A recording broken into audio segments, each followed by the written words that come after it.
So our group did the trust comparison project. It was Chris, Jaime, Daniel, and myself, Nicholas.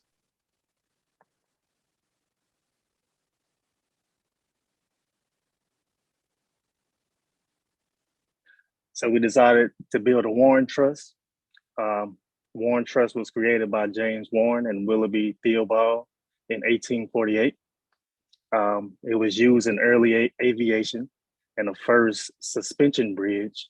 To use the Warren Truss was the Manhattan Bridge in New York City. It uses equilateral and rigid triangles, the strength in which equilateral triangles have all three equal sides, which makes it the strongest shape. And also, overall, it spreads the load evenly throughout the structure. So we as a group decided to build and compare two same truss bridges made with different types of material, one being spaghetti and the other being popsicle sticks. We built both bridges with the same measurements and used hot glue to lock the structures in place, making the structures identical in the build. We use a truss simulator to estimate where the breaking point would be and use the physical test to actually show where it did break. And lastly, we made a comparison between the two to see which material would be a better fit for our bridge. And three important things for a truss is one, public safety, so it won't collapse and people get injured, possibly killed.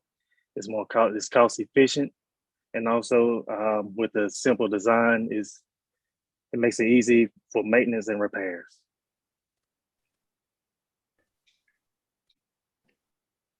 The process in making the bridge, we took measurements of each member. We then decided to use hot glue to connect all the joints of the material together to make the bridges. When testing our bridges, we were looking for how the bridge moved, how much it weighed, and how much it could hold compared to its weight to see which bridge was more suited. Then we compared the bridges to each other to see which material made a stronger bridge.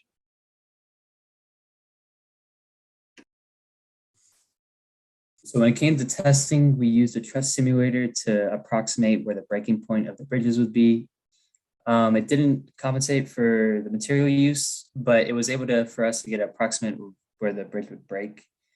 And so from there, we were testing the popsicle stick bridge, and it made an assumption that the bridge would break between 12 and 13. But when testing it, we found out that the bridge actually broke between nodes 6 and 7. And so for the spaghetti bridge, we tried to give it use some more materials, and so we used 2 strands instead of 1. But even from that, it was still hard to test the bridge itself because it was so thin and wobbly. And so from there, the bridge would actually just fold over instead of just breaking itself. And so it's safe to assume that the popsicle stick bridge was more superior than spaghetti.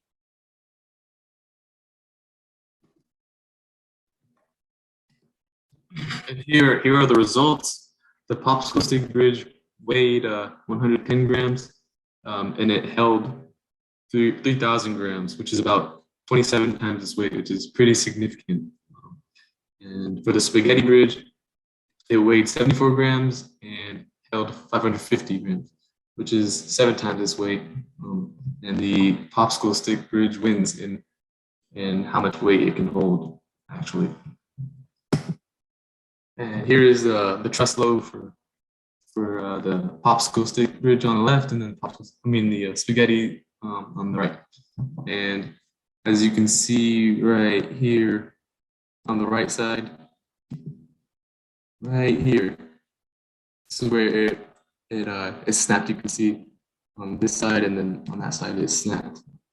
And then on the right here, this is where this is right before the bridge tumbled over like so and fell. Yeah.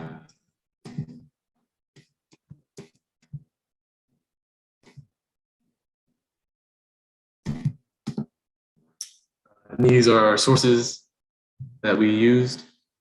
And then another main point of the project was that we found out that birchwood is actually a very structurally sound material, and it's actually used for building structures like the truss bridges and stuff like that. Yeah.